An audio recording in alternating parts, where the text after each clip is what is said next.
Fala minhas amigas, fala meus amigos, tudo jóia? Eu sou Saulo Novaes e você está no Geo no Auge. Neste programa, né, vamos mergulhar nas profundezas do conhecimento geocientífico para trazer até você as mentes brilhantes que iluminam o mundo da ciência. Comigo nesta jornada, eu estou com a doutora Iva Santos, da GeoSmart Tecnologia Colaborativa. Mais um episódio juntos, doutora. Desta vez o sexto, não percam a conta. Quem é o nosso convidado de hoje no Geo no Auge, doutora Iva? Obrigada, Saulo. Hoje temos o prazer de receber o professor doutor Antônio Bento Gonçalves, que é especialista em ciências florestais, riscos naturais e erosão dos solos. Ele é professor do Departamento de Geografia da Universidade do Minho e é ex-presidente da Associação Portuguesa de Geógrafos. Professor, muito bem-vindo ao Geo no Auge. Vamos começar já com a pergunta inicial. Com a situação crítica que aconteceu nos incêndios em Portugal recentemente, como o senhor avalia o cenário atual em comparação a anos anteriores? O que é que, na sua opinião, tornou essa temporada que passou particularmente intensa? Muito obrigado pelo convite, é uma honra estar aqui convosco e estar a falar para os amigos brasileiros.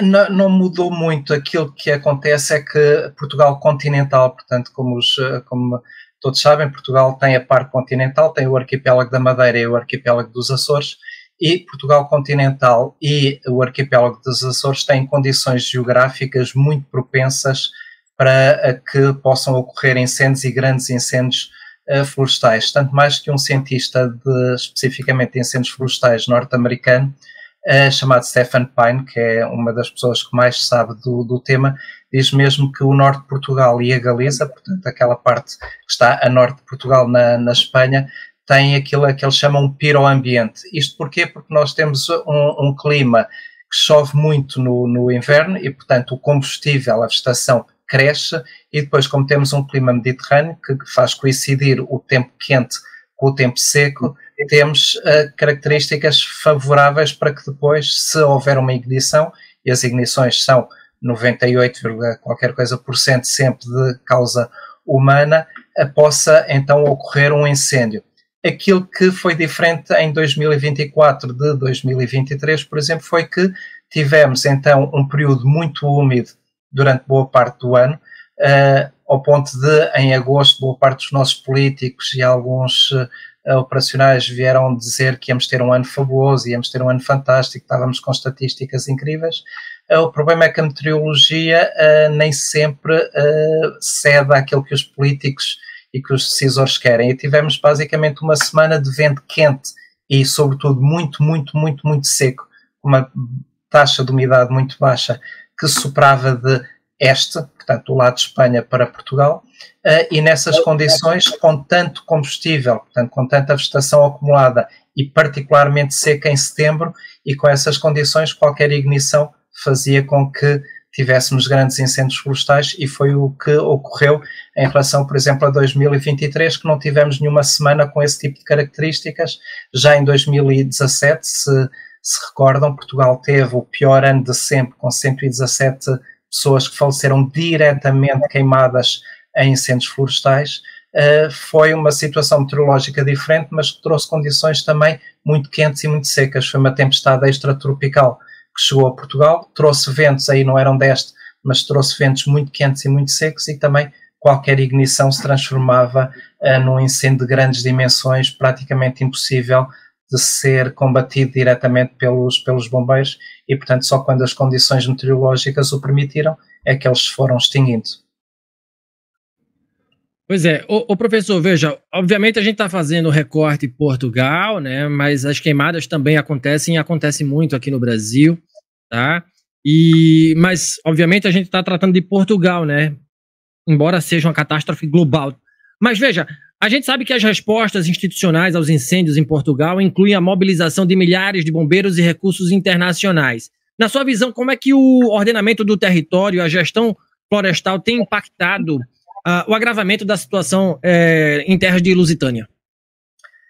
É mais uma vez praticamente a mesma questão, e sim, e estamos conscientes da situação também terrível que o Brasil vem vivendo, sobretudo em termos de seca e também de incêndios florestais ou de queimadas, como é mais usual apelidar no Brasil.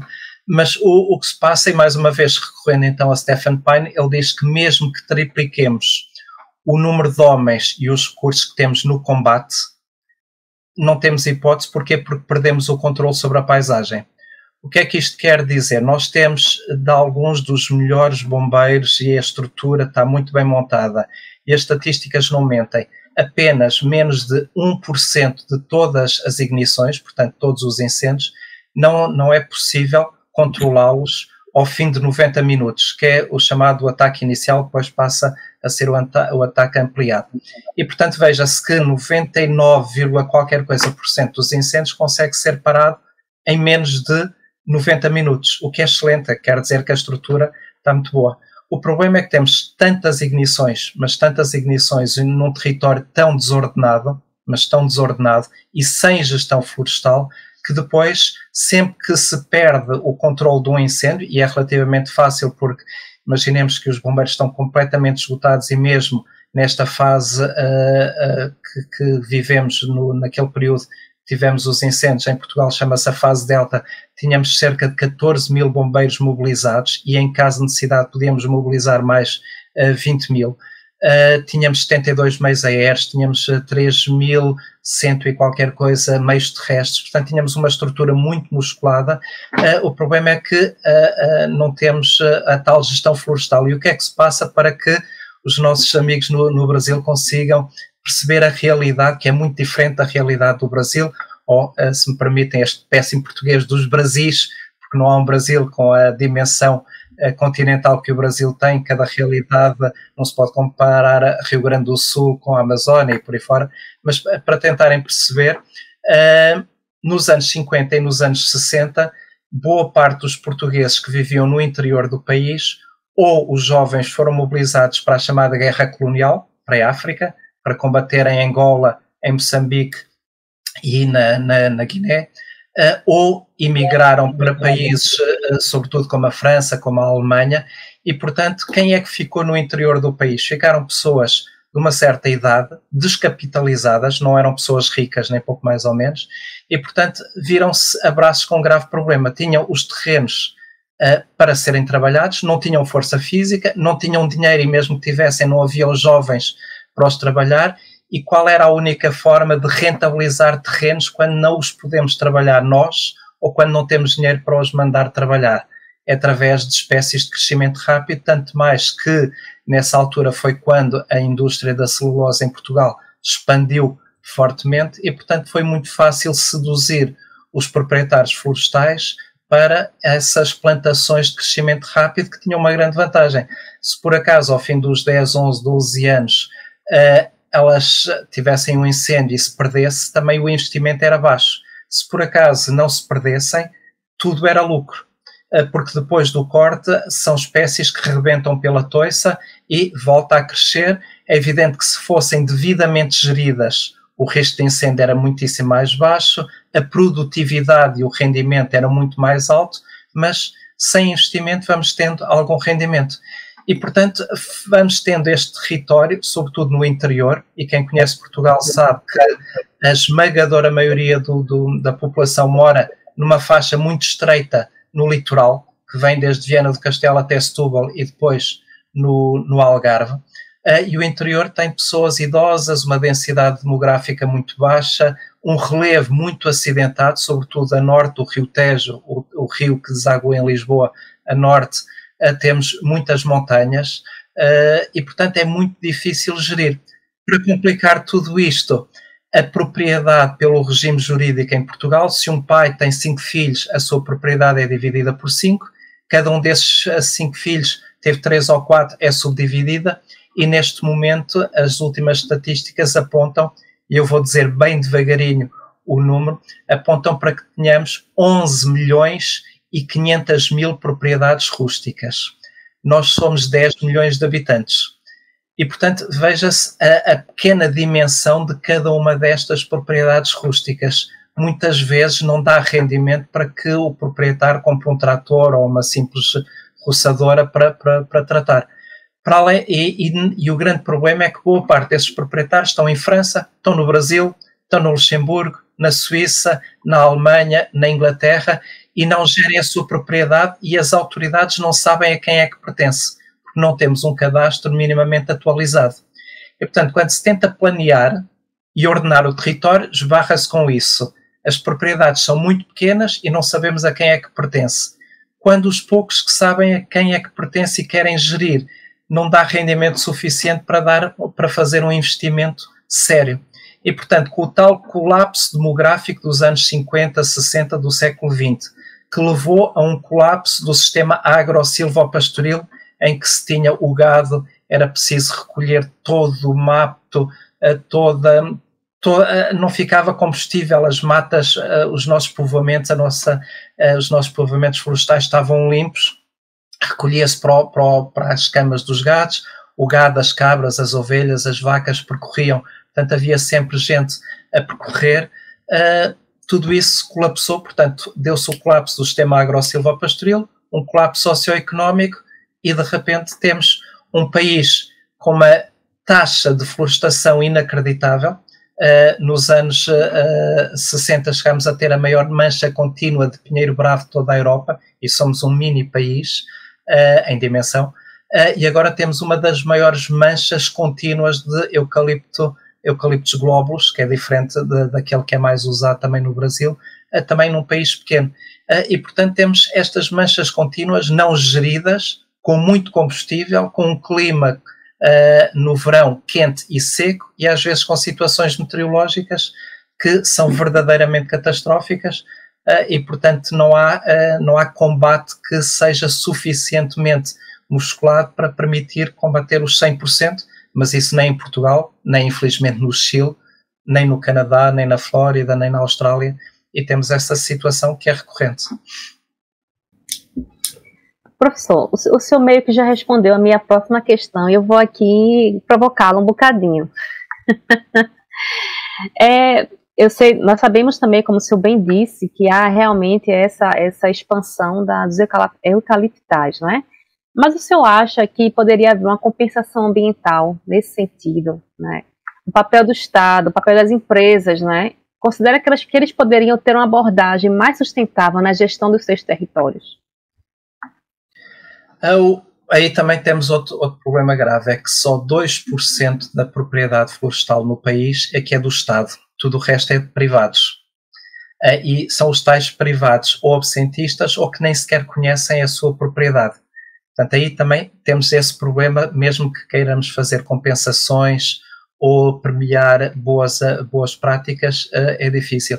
Mas é inquestionável que é imprescindível, é completamente imprescindível a alterar esta situação, porque em 2017 morreram 117 pessoas, este ano morreram 8, e se fizermos uma contabilização desde o ano de 2000 até ao presente, sem contar os bombeiros que faleceram a ir para um incêndio ou a vir, portanto em acidentes rodoviários, mas que iam ou vinham para um incêndio, morreram mais de 200 pessoas diretamente carbonizadas em incêndios florestais, o que não é minimamente aceitável num país dito desenvolvido, num país que se situa na Europa com todo o desenvolvimento e com todas as preocupações ambientais, sociais, económicas que temos. Portanto, eu acho a sua pergunta particularmente interessante, e eu acho que deveria ser precisamente por aí.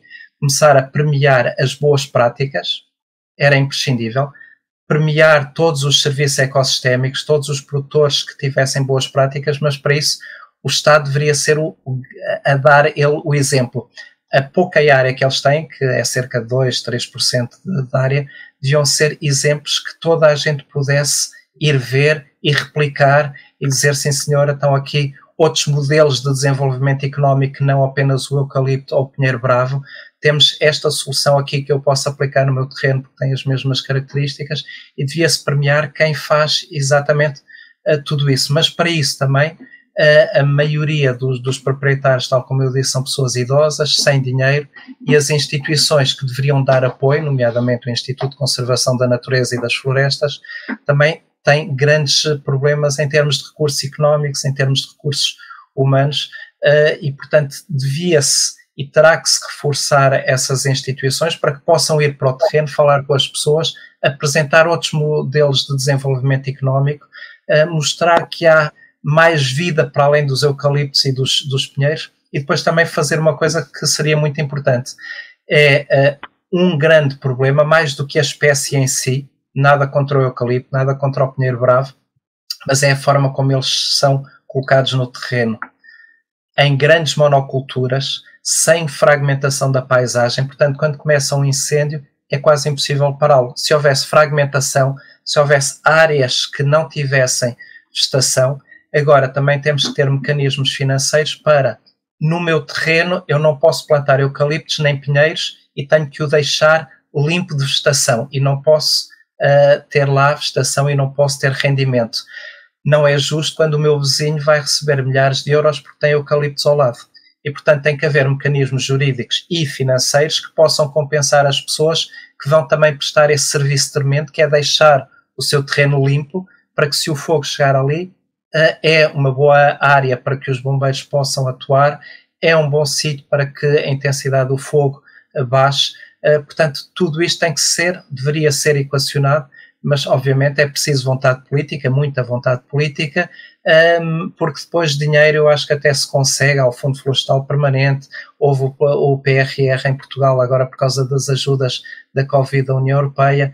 Agora tem que ser devidamente pensado e sobretudo uma coisa que na geografia nos interessa muito e é praticamente em todas as ciências, que é a governança, ou seja, planear e gerir com as pessoas e para as pessoas, incluir as pessoas nas decisões e nas tomadas de decisão, porque senão estamos a planear em Lisboa, tal como vocês a planear em Brasília para a Serra da Canastra, ou planear em Brasília para Maceió. Aqui é a mesma coisa, planeia-se em Lisboa para pequenas situações, e se não se ouvirem as pessoas e se não se conhecer o nível local, a escala local, toda e qualquer política pública que depois nunca é monitorizada e nunca é avaliada e nunca é refeita, não terá sucesso, obviamente.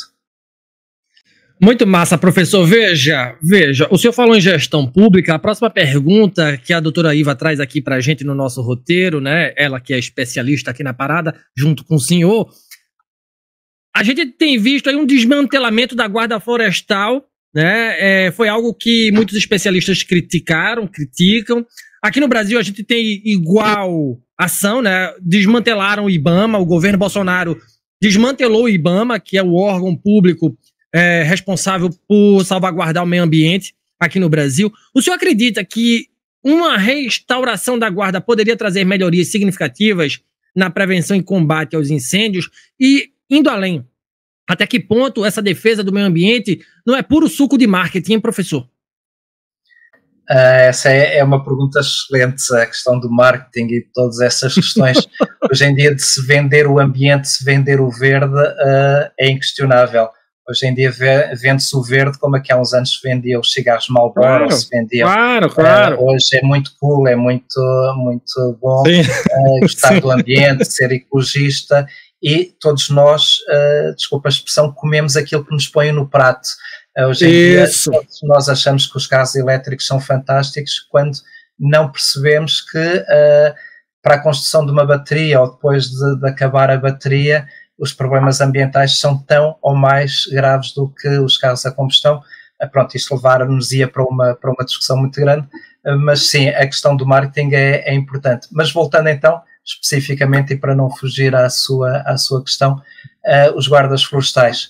O desmantelamento começou em 1981, já são uns anitos, com um decreto-lei que era o 55/81, em que até então quem combatia os incêndios eram os guardas florestais, com toda a estrutura que existia, e a partir daí essa competência passou para os bombeiros, mas também se dizia que os conhecimentos e todo o know-how devia passar também para os bombeiros. Quando as coisas são por decreto, tudo o que é material passa, e portanto as competências passaram, o conhecimento não. E andámos desde 1981 até agora a formar novas pessoas com competências e hoje em dia, volto a reafirmar, temos provavelmente dos melhores bombeiros a nível mundial. A questão dos guardas florestais não é assim tão importante porque, mais uma vez, eles só tinham a seu cargo as florestas públicas, portanto os tais 2, qualquer coisa por cento de florestas, portanto é muito pouco, é uma gota neste grande oceano. E a questão neste momento a estrutura em Portugal é a Guarda Nacional Republicana. Nós temos 3 polícias, uma de investigação que é a Polícia Judiciária, uma polícia basicamente urbana que é a Polícia de Segurança Pública, a PSP, e uma polícia rural que é a GNR, e cabe a essa polícia rural, e estou a facilitar muito, permitam-me este facilitismo de linguagem, a vigilância dos incêndios. Ao Instituto de Conservação da Natureza e das Florestas compete a prevenção, e então a Autoridade Nacional de Emergência e Proteção Civil, entre parênteses os bombeiros, compete o combate. E, portanto, neste momento, depois há um grupo, que é a UEPS, a Unidade Especial de Proteção e Socorro da GNR, que também combate, e há outras estruturas que combatem, mas o que seria importante era tentar voltar a aproveitar os muitos conhecimentos que os guardas florestais tinham e conhecer o mundo rural, que foi uma das coisas que também se perdeu muito. Hoje em dia legisla-se nos escritórios, nos gabinetes da advocacia, nos gabinetes do governo, sem conhecer minimamente a realidade. E, portanto, era ouvir essas pessoas e, sobretudo, fazer uma coisa que era muito importante. A questão da prevenção vai muito para além daquilo que se tem feito. E porquê é que eu digo isto? O parente pobre tem sido a educação. E seria crucial, aí sim, apostar na educação. E de que maneira? Por exemplo, a comunicação social. A esmagadora maioria das notícias que nós vemos, sobretudo nas televisões, os jornais e a rádio têm sido um bocadinho diferente, mas as televisões, o que é que fazem na esmagadora maioria dos casos? Espetacularizar o drama. Uma desinformação total. Uma insistência, insistem que não temos meios aéreos e não há meios aéreos, e depois os governantes mandam meios aéreos para situações que não têm mínima lógica. Quando o incêndio, só para que os vossos ouvintes percebam, quando o incêndio ultrapassa os 10.000 kW por metro, os meios aéreos são completamente ineficazes. A água vaporiza praticamente, portanto não servem para nada. Mesmo que os meios aéreos sejam eficazes, eles só são eficazes em 2 situações. Se lançarem então os produtos e houver equipas terrestres para o fogo acalmou e então as equipas terrestres vão intervir, porque senão, se não houver equipas terrestres, o fogo volta outra vez a ganhar intensidade e, portanto, tivemos só a gastar dinheiro. Não se serviu para rigorosamente nada. Ou então para proteger casas isoladas ou povoações isoladas. Aí sim descarregar todos os produtos para proteger as pessoas. Normalmente a comunicação social insiste, por exemplo, antes desta vaga de incêndios no continente, tivemos uma vaga de incêndios em agosto na Madeira, com um relevo muito, muito acidentado, em sítios que os meios aéreos nem sequer podiam atuar, porque são situações com vales apertadíssimos. Mandar para lá um meio aéreo é praticamente matar o piloto e causar mais um incêndio quando a aeronave explodir. E os meios de comunicação passaram o tempo todo sempre a pedir meios aéreos. Não é um bom serviço, eles deviam informar e não desinformar. Outro exemplo que eu posso dar é, sempre que há um incêndio de noite, e eu não estou a excluir desta equação os incendiários, temos cerca de 30% dos incêndios são incendiários, portanto são pessoas que voluntariamente querem provocar incêndio com as mais diversas motivações. Mas 70% não são. E sempre que há um incêndio de noite, é sempre um incendiário. Praticamente damos um pontapé numa pedra e saem 7 incendiários lá de baixo. Quando alguém que esteja minimamente bem informado, e se quiser informar e não desinformar e não espetacularizar o drama para ter audiências, sabe que qualquer incêndio, se houver vento, faz projeções. Nós em Portugal já tivemos projeções de 3 km. Um incêndio aqui, ele próprio vai acender um incêndio mais à frente. Já temos incêndios por animais que pegam fogo e ao correr vão espalhando o fogo. Temos incêndios porque são tantos os incêndios que os bombeiros, quando acabam o incêndio, não fazem o rescaldo, ou seja, não apagam aquilo que está debaixo de terra, nas raízes, e aquilo é uma fogueira que está latente. Se vier outra vez vento, volta outra vez a provocar chama e mais um incêndio à meia-noite, às 2 da manhã, às 3 da manhã. Isto não é dito nas televisões. São sempre incendiários, são sempre terroristas, são sempre criminosos, são sempre... E, portanto, enquanto não se vir as verdadeiras razões e enquanto não se educar a sério, vamos ter sempre este problema muito, muito grave que não se resolve de maneira absolutamente nenhuma, porque estamos sempre a esconder a cabeça debaixo da areia com desculpas fáceis que nos dão muitas audiências, que facilitam a vida aos políticos, porque são os incendiários, e os incendiários é alguma coisa abstrata que não sabemos muito bem o quê, como, para quê, quem é que beneficia, para que é que se beneficia, e os políticos não têm coragem para fazer também uma coisa que os produtores florestais, ou pelo menos as associações de produtores florestais, têm pedido, que são uma certificação de vendas. Eu sou produtor florestal, eu vendo a minha madeira e quando esse intermediário vai vender às celuloses, tem que levar essa certificação para saber esta madeira veio daquele sítio e não de outro qualquer. Porque o que é que se faz? Muitas vezes compra-se pouquinho a depois compra-se muito onde ardeu, onde queimou, que não se poderia vender e chega à celulose e tem-se um grande lucro sem se conhecer muito bem o trajeto. Se houvesse essa certificação, muitos destes intermediários que podem eventualmente ganhar dinheiro de forma pouco lícita, tudo isto acabaria. Não há vontade para legislar nesse sentido. Porquê? É uma boa pergunta. Professor, fantástica a sua resposta. Realmente, quando eu fiz essas perguntas, eu fiquei a pensar naquilo que eu via nas notícias e pronto, eu como geógrafa também, quando acompanho o trabalho do professor, e tinha aquela revolta interna, não é? Mas como é que é possível? Mas pronto. Vamos ver se a partir de então conseguimos que isso evolua para algum lado, né? Positivo. Pensando na questão ambiental, professor, a longo prazo, como avalia o impacto dos incêndios na erosão dos solos?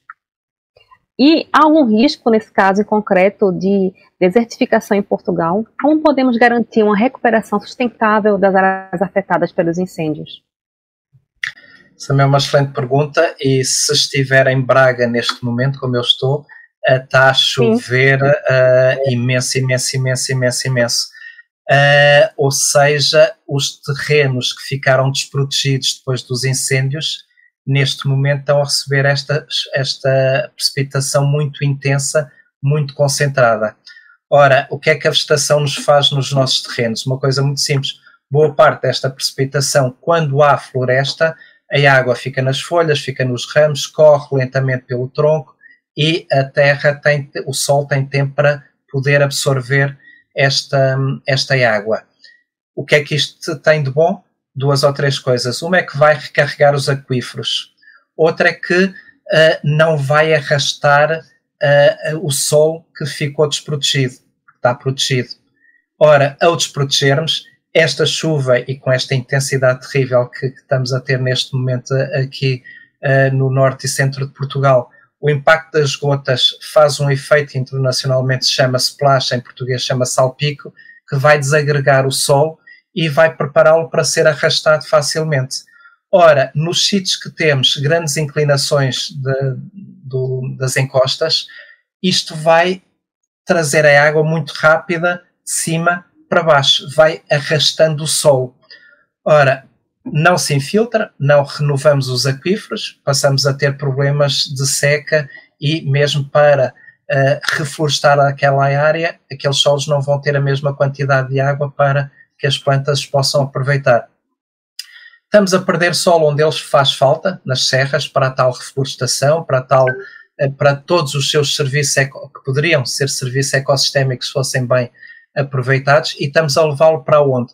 Para os rios, assorear os rios, para as barragens, assorear as barragens, e se nesse percurso encontram casas ou encontram povoações, vamos ter aqueles problemas terríveis que matam pessoas, como nós temos visto, por exemplo, um dos exemplos piores há uns anos atrás foi na Venezuela, que morreram centenas de pessoas, mas sistematicamente também morrem algumas pessoas em Portugal, na Califórnia, é muito, muito típico morrerem pessoas com este tipo de fenómenos.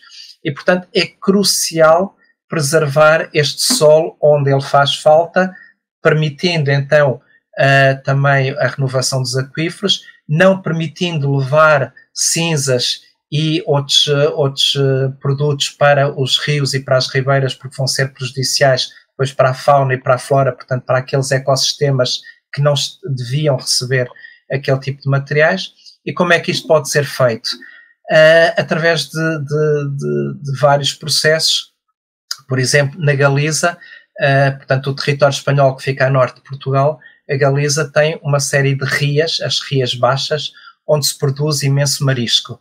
Mexilhão, berbigão, ameijoa, tudo isto. Então sempre tem incêndios, como se as cinzas vierem de cima para baixo vão matar essa produção e isso implica dinheiro, economia.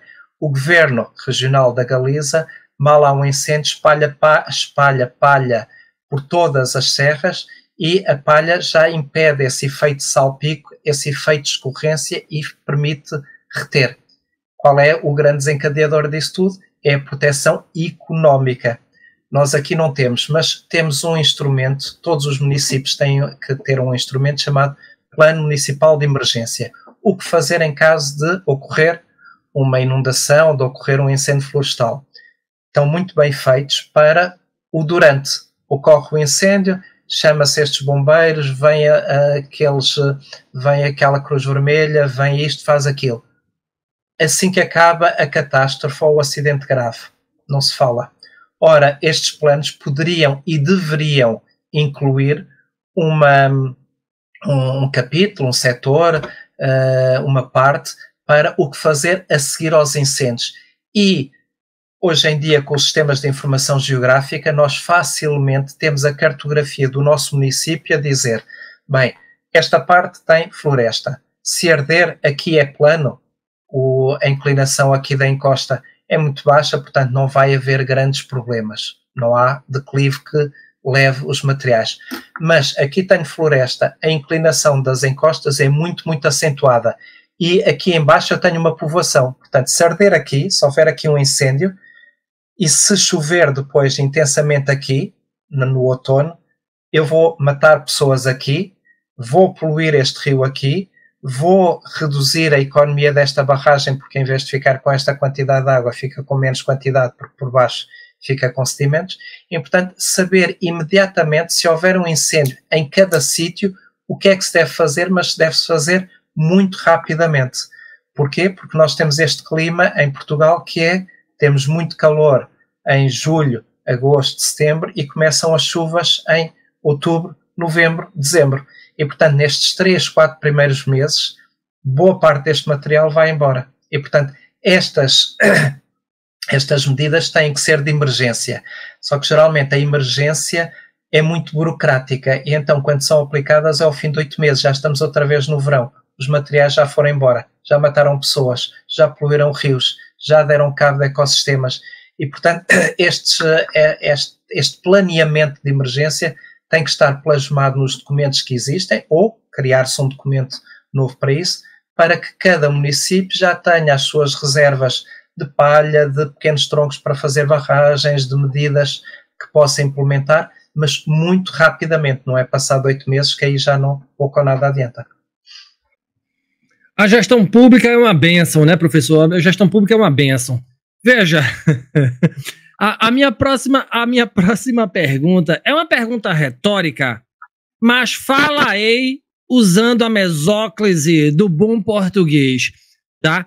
Veja, como investigador no campo das alterações climáticas, o senhor acredita que estamos realmente falhando em termos de preparação para eventos climáticos extremos?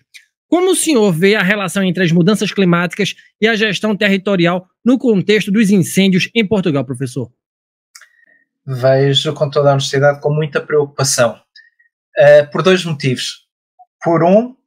Porque as mudanças climáticas servem de alguma maneira também como desculpa perfeita para muitos decisores políticos não fazerem nada. Porque a culpa é das mudanças climáticas. Portanto, é assim uma coisa que não se sabe muito bem o que é para a maior parte das pessoas e, portanto, é a desculpa perfeita para não se fazer nada. Quando todos nós sabemos que elas estão aí, já nos estão a afetar tremendamente. Basta ver o caso, o que está a acontecer neste momento no Brasil com o Rio Madeira que praticamente se pode atravessar a pé, que é uma coisa assustadora, e outros rios, portanto, a seca que está a acontecer no Brasil, mas de uma maneira geral no mundo inteiro estamos a ter uma grande desregulação climática. O clima está, todos os modelos que nós conhecíamos estão a ser alterados, portanto estão-se a desregular e estamos a ter graves problemas por causa disso. Por exemplo, em Portugal aquilo que se sabe é que as secas estão a aumentar bastante entre fevereiro a abril. Portanto, fevereiro, março e abril, estamos a ter mais secas do que o que tínhamos. Estamos a ter menos precipitação, obviamente, então, sobretudo em abril e maio. Estamos a ter temperaturas mais elevadas, por exemplo, em março. Ora, veja-se só este exemplo tão simples como isto. Se estamos a ter menos precipitação e temperaturas mais elevadas em meses que não eram propensos para incêndios, vamos começar a ter incêndios em meses em que não era habitual ter. Foi o que aconteceu ano passado. Em 2023, o segundo mês que teve mais incêndios foi o mês de fevereiro, em Portugal, que normalmente temos frio e chuva. Foi um mês particularmente seco. E, portanto, e o que é interessante é que os políticos não podem dizer que não sabem, porque, por exemplo, em Portugal, um dos documentos mais importantes para o planeamento, que é o Programa Nacional de Política do Ordenamento do Território, vulgarmente chamado PNPOT, diz muito claramente que nos temos que preparar, quer em meio rural, quer em meio urbano, para estas mudanças climáticas, porque elas já estão aí, e até tem uma coisa que é, e que para nós geógrafos nos diz muito, que são as desigualdades, quer em termos territoriais, não afetam o território todo por igual, mas pior do que isso para mim é a questão intergeracional. Vai afetar muito mais as populações mais desprovidas em termos económicos, mais idosas, que têm menos recursos, têm habitações mais frágeis, têm todo o sistema de proteção é mais frágil para elas. E, portanto, tudo isto está a criar, no caso concreto do que estamos aqui a falar, o risco de incêndio está a ser muito maior. Portanto, temos aqui uma situação particularmente grave, mas depois também cria problemas sociais, económicos, ambientais gravíssimos, e deveríamos já estar a preparar-nos há muito tempo. Mas para isso era preciso uma coisa, que as múltiplas e variadas políticas públicas fossem sistematicamente monitorizadas, avaliadas e, sempre que possível, corrigidas. Ora, geralmente aquilo que se faz é quando alguma coisa falha, legisla-se outra vez, mas sem fazer este acompanhamento para perceber exatamente o que é que falhou, porque é que falhou, sem ouvir as pessoas que estão que são as diretas interessadas, e tudo isto é muito grave porque, por exemplo, os estudos mais recentes apontam que Portugal vai ter pelo menos mais um mês de condições muito, muito favoráveis para a ocorrência de incêndios florestais. Por exemplo, no caso do Brasil, na Amazónia Ocidental, vai ter pelo menos mais um mês de condições muito favoráveis para a ocorrência de incêndios florestais. Na Amazónia Oriental, vai ter pelo menos mais um mês e meio para ter essas condições. Portanto, tudo isto deveria ser, e tem que ser muito rapidamente, porque não podemos continuar com esta situação, tem que ser muito bem pensado por todos nós, os cidadãos, pressionar os nossos políticos, porque nós também somos responsáveis por aqueles que elegemos. Se nós elegemos pessoas pouco capazes, a culpa também é nossa. Se aqueles que se candidatam são pessoas menos capazes, a culpa é nossa, porque os mais capazes também não se candidatam. É evidente que isto também daria um programa só por si, para mostrar as desilusões, o porquê, portanto isto seria particularmente polémico, mas cabe-nos a nós, sociedade, pressionar os políticos, cabe-nos a nós, cientistas, produzir ciência e permitir que, se os políticos tomarem boas decisões, é graças a essa ciência. Se eles tomarem más decisões, não é por não haver conhecimento, não é por não haver informação. Portanto, a nossa função enquanto cientista, agora estou a falar a título pessoal, é tentar produzir a melhor ciência possível para que os decisores possam decidir com conhecimento de causa. Se não decidirem, na próxima eleição podemos votar noutros e deveremos votar noutros. mas a questão das mudanças climáticas é algo particularmente preocupante, e na questão dos incêndios florestais é muito preocupante, porque estamos a transformar, vemos incêndios no Alasca, vemos incêndios na Sibéria, vemos incêndios em sítios que teoricamente seriam pouco propensos, e aí, como o ecossistema não está minimamente preparado, os incêndios são particularmente gravosos, e estamos todos interligados. Em 2017, um dos países que mais sofreu com os incêndios portugueses foi o Reino Unido, em que morreram milhares de pessoas com problemas cardiorrespiratórios por causa dos fumos que foram de sul para norte, e as pessoas mais frágeis com problemas cardiorrespiratórios, a mortalidade aumentou tremendamente no Reino Unido em 2017 por causa dos incêndios em Portugal. Portanto, estamos todos ligados. O fumo e estas coisas não conhecem fronteiras, não há brasileiros, não há portugueses, não há ingleses, não há franceses, estamos todos unidos, e portanto isto é crucial que se tomem as decisões corretas. Professor, é incrível mesmo. Eu estou aqui a ter a oportunidade, eu e nossos ouvintes, não é, de ter uma aula aqui bem específica e bem esclarecedora, não é? Simpatia sua. E só responder aqui um bocadinho, reforçar e tentar ver aqui mais exemplos práticos mesmo.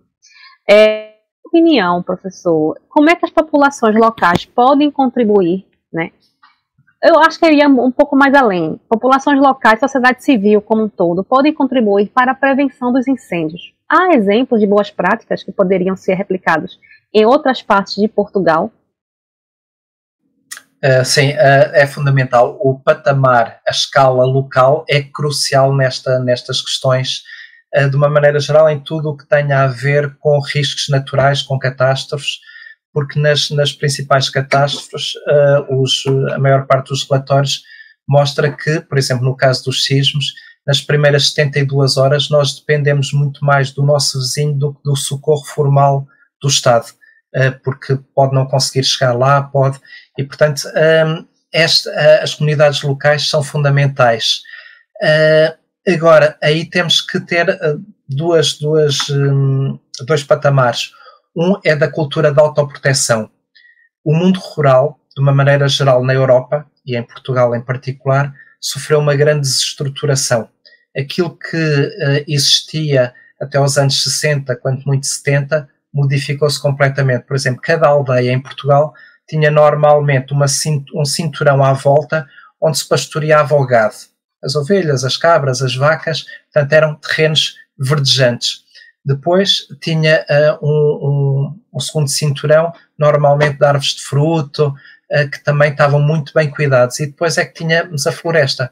Com a perda desta estrutura, hoje em dia a floresta não ordenada, não planeada e não gerida chega até a casa das pessoas, entra pelas casas das pessoas adentro. E, portanto, o mundo alterou-se e está-se a alterar a uma velocidade estonteante. E, portanto, é preciso reforçar mais uma vez a minha grande luta, a questão da educação. A educação para termos uma cultura de autoproteção, para que cada um de nós saiba o que é que não deve fazer e também o que é que deve fazer em cada uma das situações. E, portanto, aí temos que apostar na educação. Mas depois há uma coisa que é muito importante, e nós temos toda uma série de bons exemplos, que são uma figura chamada Unidade Local de Proteção Civil. Cada aldeia ou cada comunidade pode constituir junto do seu município, portanto vocês chamam prefeitura, nós chamamos Câmara Municipal, portanto junto da prefeitura depois há todo um mecanismo, mas pode-se constituir essa Unidade Local de Proteção Civil, em que há 2 ou 3 figuras que têm uma grande vantagem. Se houver algum problema e se os bombeiros chegarem, eles podem lhes dizer: não, por essa estrada não vão, porque essa estrada caiu aí um muro e vocês não conseguem passar. Ou a estrada está boa, mas depois não conseguem inverter a marcha do carro, dos caminhões, e vão ficar lá presos. Ou, antes pelo contrário, vão por aquela, que aquela está ótima, ou é preciso evacuar uma aldeia. Eles dizerem: não, naquela casa além ao fundo está uma senhora de 80 anos com mobilidade reduzida, ou paralítica, ou em coma, e é preciso alguém. Portanto, são fundamentais estas pessoas, e se lhes incutir também esta responsabilidade, pequenas coisinhas que podem ser depois cruciais no futuro, podem ser feitas por elas. Para além disso, também temos mais figuras, temos um programa que é de aldeias seguras, que também vai mais ou menos no mesmo sentido, mas só para incêndios. As unidades locais de proteção civil é para tudo, é para sismos, é para tempestades, é para inundações, é para incêndios, portanto é mais completa. Temos também outro programa das pessoas seguras, temos agora uma coisa chamada Condomínios da Aldeia. Portanto, há muitas figuras, haja vontade política para as implementar, haja recursos humanos para as apoiar, para as treinar, para as educar, para as sensibilizar, para as formar, e haja recursos financeiros, mecanismos financeiros, para promover todos estes mecanismos que são fundamentais, porque as pessoas estão muito desprotegidas. Alguém que esteja em Lisboa está muito mais protegido, teoricamente, porque tem o quartel dos bombeiros a 5 minutos, tem a polícia a 2 minutos, tem, enquanto que estas populações têm o quartel de bombeiros a 1h30, tem o socorro das ambulâncias a 2 horas, e portanto é crucial apoiar, e depois são eles que moram lá, que estão a fazer a paisagem para nós urbanos irmos usufruir ao fim de semana, passear, fazer selfies, fazer piqueniques, e portanto também deveriam ser compensados nesse sentido. Como docente, o senhor acredita que, nesse contexto ainda, né, de comunidade, e não só mesmo o Estado, mas o senhor acredita que os jovens geógrafos, né, e os profissionais de proteção civil podem fazer para melhorar a gestão territorial em situações de crise como essa? Sim, mais uma vez, e peço desculpa de insistir neste tema, é a questão da educação. Educação em sentido amplo e não só o ensino formal, educação em termos gerais.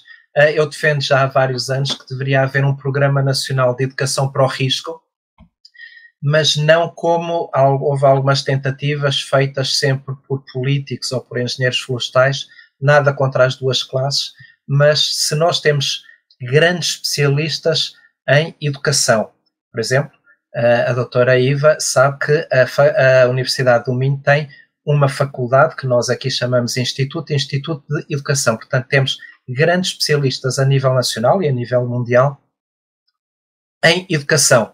Temos grandes especialistas em comunicação. Não é qualquer um que sabe comunicar. As formas de comunicar podem ser boas ou podem ser catastróficas.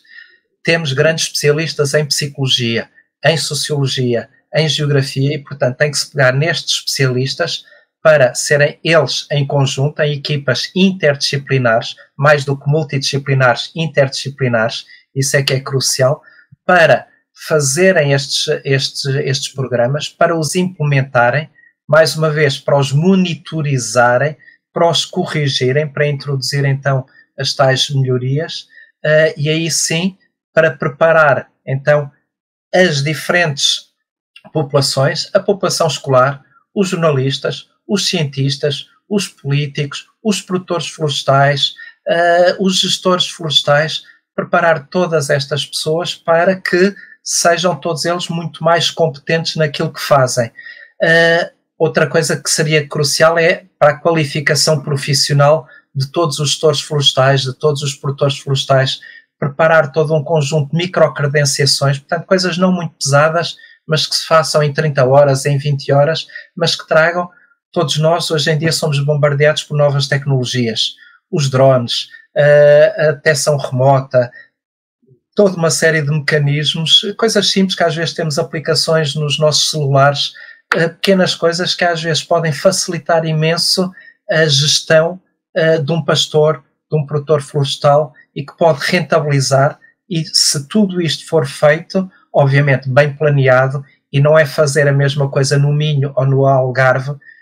O Minho é verdejante, tem muita gente, o Alentejo é seco, quase que não tem pessoas, o interior tem uma população idosa, o Porto tem muita gente, portanto, aplicar cada uma destas coisas para uma região específica, portanto, pensar, tal como imaginemos aí no Brasil, não se pode planear no Nordeste como se planeia em Minas Gerais, não se pode planear em Roraima como se planeia no Rio de Janeiro, portanto, planear com as pessoas, para as pessoas e para aquele território em concreto, para aí sim, então, esperar que as gerações futuras não cometam os mesmos erros das gerações atuais, porque senão não vamos ter muito mais gerações no futuro.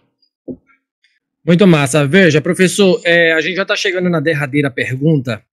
Eu vou subverter um pouco, me permita, doutora Iva, subverter um pouco a última pergunta, porque, de certo modo, o professor já respondeu ao longo da sua jornada discursiva aqui com a gente, tá? Veja, professor, ontem, domingo, a gente teve sufrágio, né, voto para prefeitos, para as câmaras municipais, como se diz aí em Portugal, né? E foi desastroso. Na minha leitura, foi desastrosa a eleição, tá? Porque enquanto a gente está discutindo aqui meio ambiente, a gente conseguiu eleger partidos e políticos que nada aderem a essa temática que a gente tá discutindo aqui. Nada aderem. Nessa semana eu converso, na verdade eu já conversei, vai ao ar no nosso podcast, um papo com a ministra, né, a deputada portuguesa Alexandra Leitão, que o senhor deve conhecer muito bem. Tá? A gente vai falar sobre a ascensão da extrema-direita na Europa. A ascensão da extrema-direita na Europa, discursos extremistas de direita no Brasil. O senhor vê com bons olhos, tanto em Portugal como no Brasil, já que o senhor tem um domínio da nossa geografia aqui, com bons olhos para a questão ambiental, a ascensão desses políticos com esse tipo de discurso, né, um discurso que nada agrega ao meio ambiente, professor? Não, é uma coisa que nos devia preocupar a todos, quando, por exemplo, um país como a Áustria, que é um país, permitam-me a expressão que não é muito correta, mas do primeiríssimo mundo, nas eleições ganha um partido populista, que eu sinceramente não sei se é de direita ou se são populistas puros e duros, mas é evidente com ideias muito de extrema direita, mas sobretudo são populistas, que fazem seja as promessas que forem.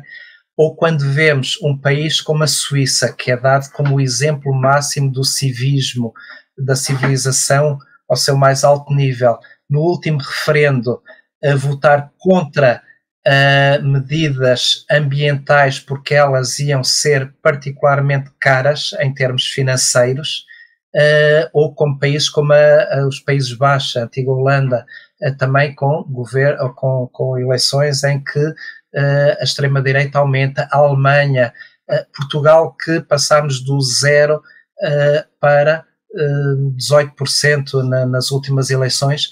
Tudo isso é preocupante porque normalmente,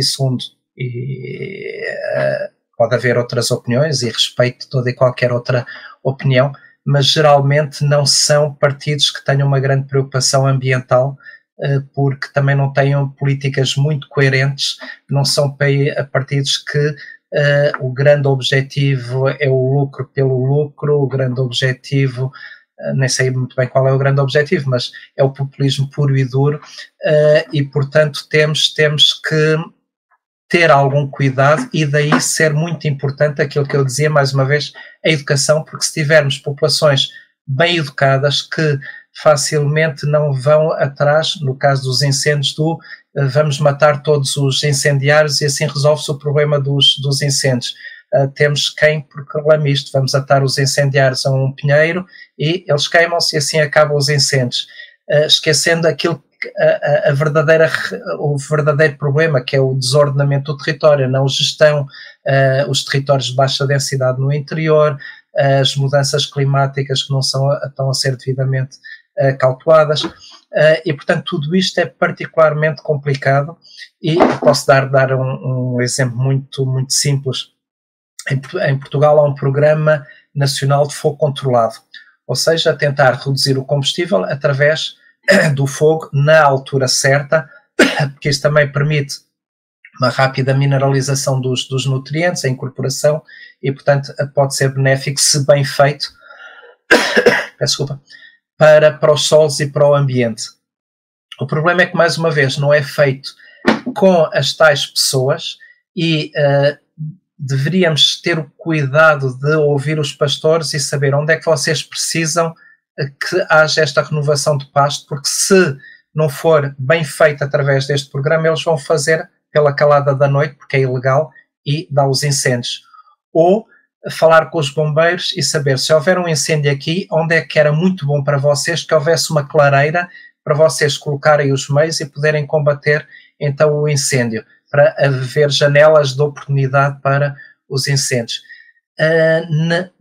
às vezes isto é feito, mas na esmagadora maioria das vezes não é feito. O que é feito? Queima-se onde se consegue queimar muita área para as estatísticas, para dizer queimamos não sei quantos hectares. Para as estatísticas, isto é bom. O que é que dá para o ambiente, para a segurança e para a vida rural, para a economia, para a sociedade? Muito pouco.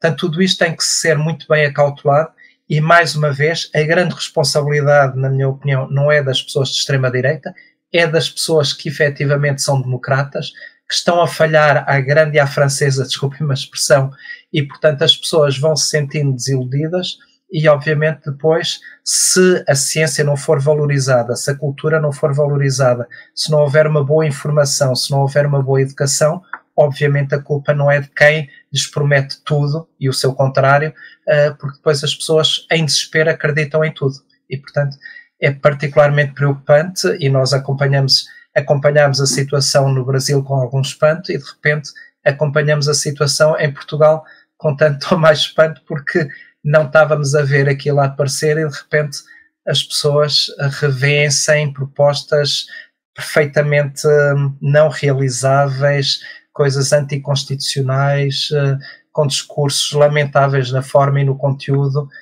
mas pronto, a culpa, volto a repetir, a culpa é nossa, que votamos em quem votamos e que não nos candidatamos aos cargos que nos devíamos candidatar. Portanto...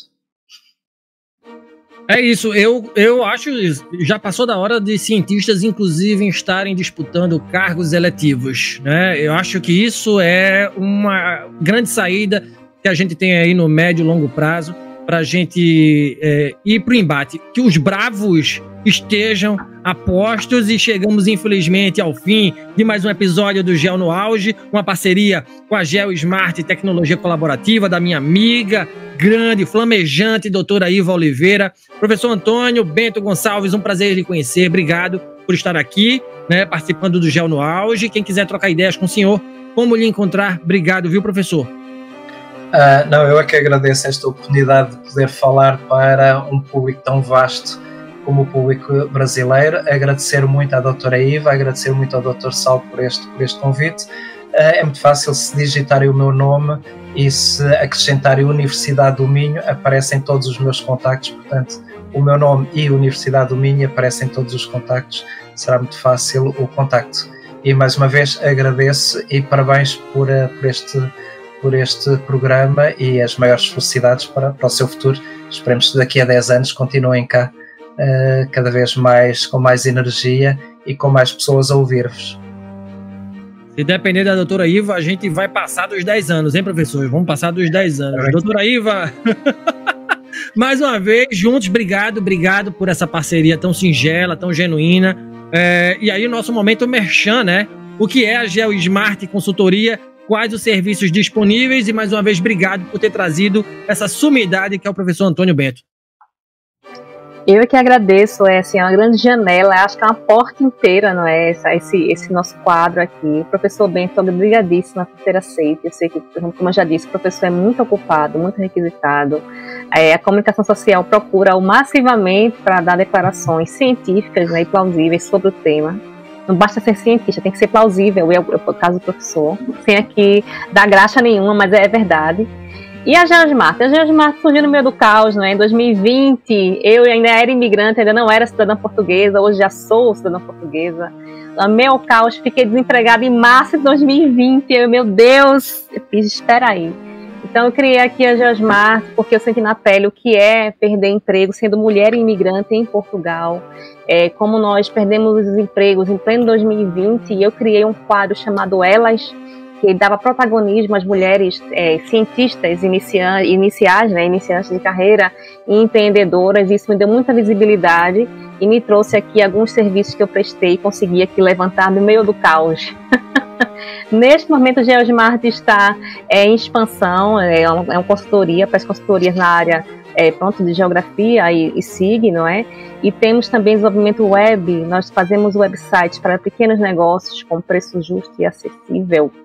Continuamos a dar protagonismo para as mulheres e também cientistas, não só. Já expandimos essa parte, cientistas, tudo que for ciência tem espaço na geosmart.pt. Nas redes sociais é @smart.gel, temos Facebook e agora tem o Gel no Auge. Obrigada, Saulo. Obrigada, professor.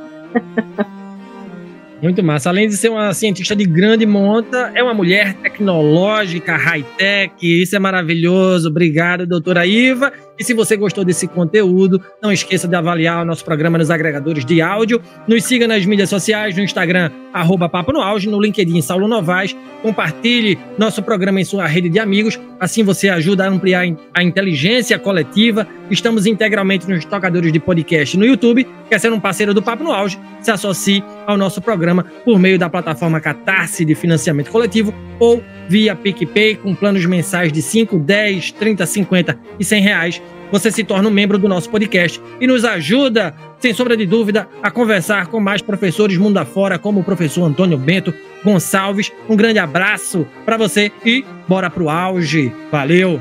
Um grande abraço.